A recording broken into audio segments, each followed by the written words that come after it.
On a tous une amie qui est actuellement en couple ou bien mariée et qui se fait battre par son partenaire. Ça peut être une amie, ça peut être une tante, ça peut être une proche à nous qui actuellement vit une relation dans laquelle son partenaire abuse d'elle physiquement. Son partenaire a tendance à mettre main sur elle, à la rabaisser, à la blesser. Si toi actuellement qui me regardes, tu es dans ce genre de cas, regarde cette vidéo. Dans cette vidéo, je partagerai 3 points essentiels qui vont te faire prendre conscience de ce que tu vis et te donner les moyens de t'en sortir.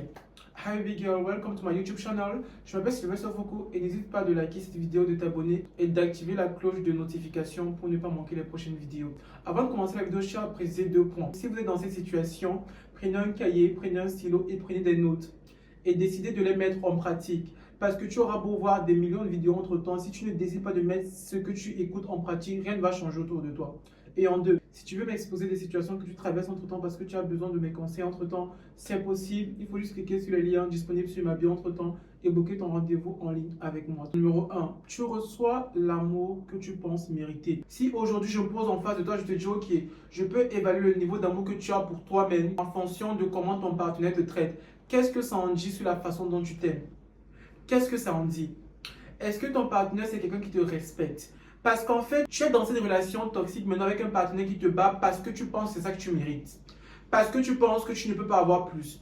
Parce que tu penses que cet homme qui te bat actuellement, c'est ton summum. Parce que cet homme a miroité une vision de personne ne peut t'accepter si lui ne t'accepte pas. Personne ne peut te marier si ce n'est pas lui qui te marie. Il a miroité l'image de c'est l'homme de ta vie. C'est lui qui peut tout faire pour toi. C'est lui le seul homme sur cette terre qui peut te choisir.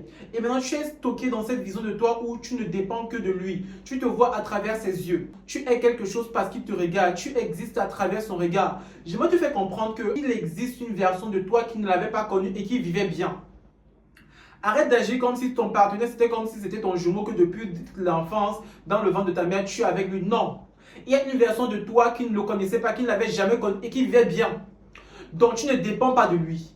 Cette image qu'il a pictographiée dans ta tête comme quoi il est la seule personne qui peut te choisir, il est la seule personne qui peut t'amener à Y niveau, tu ne peux rien faire dans ta vie sans elle, sans lui. Il faut que tu t'en débarrasses. C'est une manipulation. Regardez bien. Vous pensez que ces personnes qui vous manipulent, ces pervers narcissiques, ces partenaires toxiques que vous avez, vous pensez que vous avez besoin d'eux. Ils ont besoin de vous. Ils vont croire l'inverse. Ils ont besoin de vous parce que vous nourrissez leur ego. Ils ont besoin de vous parce qu'ils ont besoin de vous piétiner pour se sentir exister.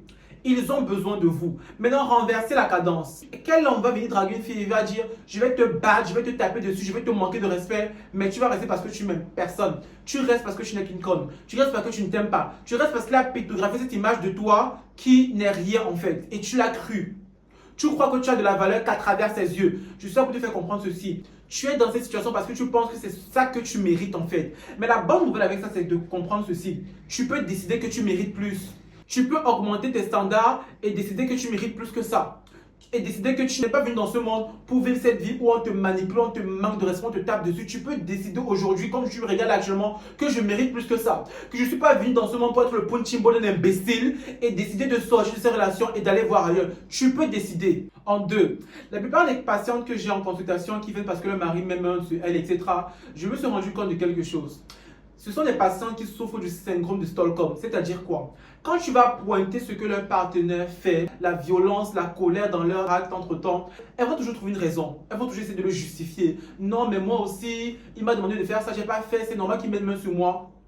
Je me calme. Des phrases du genre, non, j'aurais aussi dû bien me comporter, je ne me comporte pas comme la femme qu'il aimerait entre-temps, c'est aussi de ma faute parce que, en fait, c'est déjà pour elle, en fait, la réaction de leur partenaire, le fait qu'ils mettent main sur elle, le fait qu'ils les battent, c'est tout à fait normal parce qu'en fait, elles ne se comportent pas comme les femmes modèles que leur partenaire a dit qu'elles devraient être. Et pour elle, en fait, il a réussi à les manipuler de telle sorte qu'elles pensent que c'est de leur faute. Le niveau de gaslighting qu'ils ont fait où on met main sur toi et on te fait croire que c'est à cause de toi. C'est à cause de toi que je te tape. C'est à cause de toi que je te traite mal. C'est toi qui m'as poussé à le faire. Elles croient dur qu'en fait que c'est de leur faute et que ça aide de changer. Ma chérie, je vais juste te poser une seule question. Si ta fille était avec un partenaire qui se comportait exactement comme ton mari se comporte avec toi, qui se comportait exactement comme ton fiancé, ton copain se comporte avec toi actuellement, si ta fille, ta propre fille, était dans la même situation, qu'est-ce que tu lui dirais? Tu diras à ta fille, tu ne dois pas répondre à ton mari peut-être, s'il ose le temps, toi-même tu parles aussi, c'est normal qu'il te gifle, c'est normal qu'il te mette main sur toi parce que tu lui as parlé. C'est ce que tu diras à ta fille. Et le plus marrant dans tout ça, c'est qu'il y a des femmes qui vont dire oui, c'est ce que je dirais à ma fille. Si tu es dans ce genre de femme, sache que tu dois vraiment travailler sur toi. Parce que tu es dans le niveau où tu n'as tellement pas de valeur que tu penses que c'est normal qu'on te crache dessus, qu'on te piétine, qu'on t'écrase complètement pour te sentir exister. Mais pour un bon nombre de femmes qui me regardent, elles vont se rendre compte que non, qu'elles ne peuvent pas dire ça à leur fille. Pourquoi tu te le dis à toi-même alors? Tu sais pourquoi? Vous avez cette tendance à tellement être habitué à la douleur que quand il s'agit de votre propre cas, quand vous voyez la situation de par votre point de vue, vous simplifiez la chose. Mais quand il s'agit maintenant de votre fille, vous sentez comment ça fait mal. Vous sentez comment votre fille mérite quelqu'un qui la traite mieux. Vous sentez comment votre fille mérite quelqu'un qui lui donne au moins du respect, qui la respecte au moins. Mais ce même respect, tu le mérites aussi. Pourquoi tu penses que toi, tu ne le mérites pas? Pourquoi tu penses que toi, tu ne mérites pas? Tu penses que ta fille le mérite, mais tu ne penses pas que toi, tu le mérites. Pourquoi? Tu mérites actuellement quelqu'un qui te traite bien.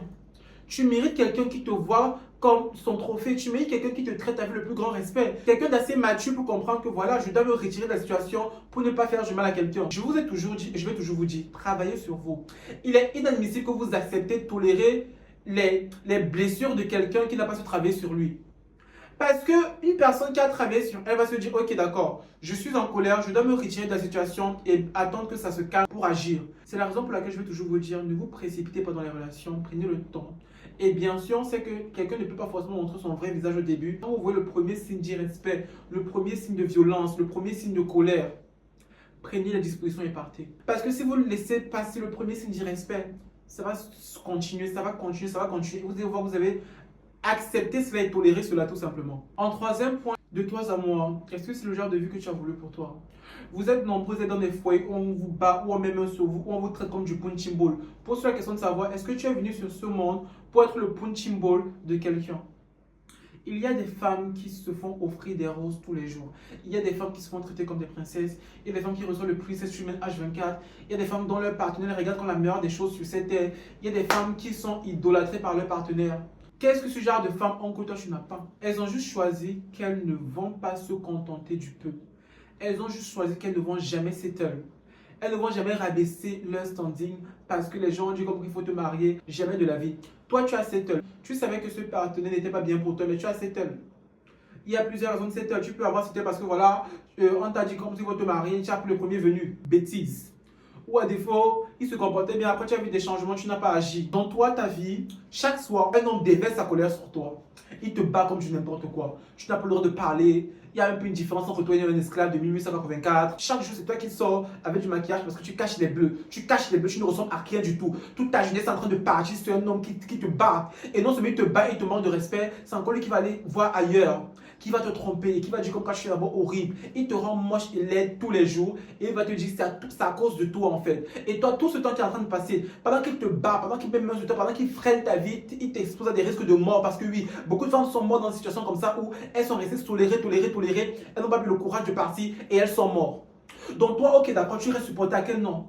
Au nom de la famille, au nom du mariage. Quand tu vas mourir, qu'on va t'enterrer, il va recommencer sa vie ma chérie. Il va prendre une belle fille, belle, autre fille très belle. Il va refaire sa vie pendant que tu seras sous pied sur terre en train de pourrir. Et vous êtes nombreux à avoir des enfants et vous tolérez ça. Bêtise. Honnêtement non, les personnes qui vous cajolent, comme quand vous restez dans les foyers, on vous bat, tu penses que c'est trop facile, c'est pas si facile que ça. Je n'ai jamais dit que c'était facile. Prendre tes pieds, partir d'une relation difficile et compliquée où on te tape, c'est difficile. Mais rester également où on te bat, où on te tape tous les jours, tu ne ressembles à rien du tout, obligé de te maquiller parce que tu ne ressembles à rien du tout, c'est aussi difficile.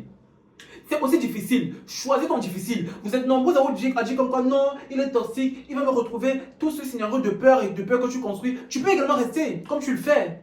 Et attendre le jour de ta mort, ma chérie. Tu peux également le faire. Si tu le fais, tu es égoïste. Parce que si tu as des enfants et que tu tolères que ton mari, tu sais très bien que c'est Dieu qui te sauve chaque fois qu'il met main sur toi. Tu sais très bien que c'est la puissance de Dieu qui te sauve. Tu sais très bien que tu ne connais pas quel ange tu pries qui te protège tous les jours et tous les jours.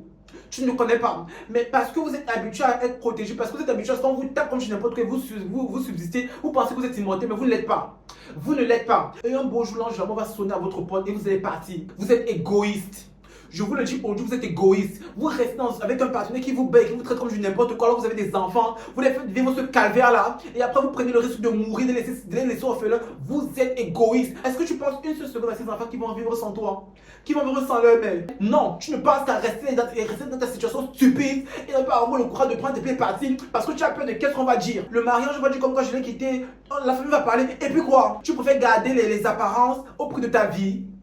Tu t'entends parler, tu t'entends réfléchir, tu préfères garder les apparences de la famille qui vont dire non, elles vont se séparer, c'est pas normal, la famille va parler au prix de ta vie. Qui de la famille est capable de venir porter ton fardeau? De venir rester dans la relation pour les tapes? Qui? Personne. Mais toi, tu ouvres ta sale bouche et tu te dis non, c'est mon descendu, ils vont penser quoi quand je vais quitter? Ils vont penser quoi quand tu vas quitter, c'est ça. C'est ta première priorité. Pensez à ce que les gens vont penser quand tu vas le quitter. Pensez à ce que les gens vont penser quand tu vas prendre tes enfants et les sauver. Pensez à ce qu'ils vont penser. Non, pour toi, le plus important, c'est ce qu'ils vont dire. Ce qu'ils vont dire est plus important que ta vie. Tu t'entends parler. Tu t'entends réfléchir, ma chérie. Tu préfères rester dans une situation où ton homme abuse de toi et te tape, te manque de respect, abuse de toi, te trompe partout par là, te traite comme du n'importe quoi. Et tu n'as pas le courage de partir parce que tu te dis qu'est-ce que les gens vont dire. Tu es malade. Tu penses une seule fois à toi, tu penses une seule fois à ces enfants qui sont en train d'être traumatisés, tu penses à eux, tu es une égoïste. Tu es une égoïste. Il faut qu'on te le dise aujourd'hui. Tu sais quoi? Reste là.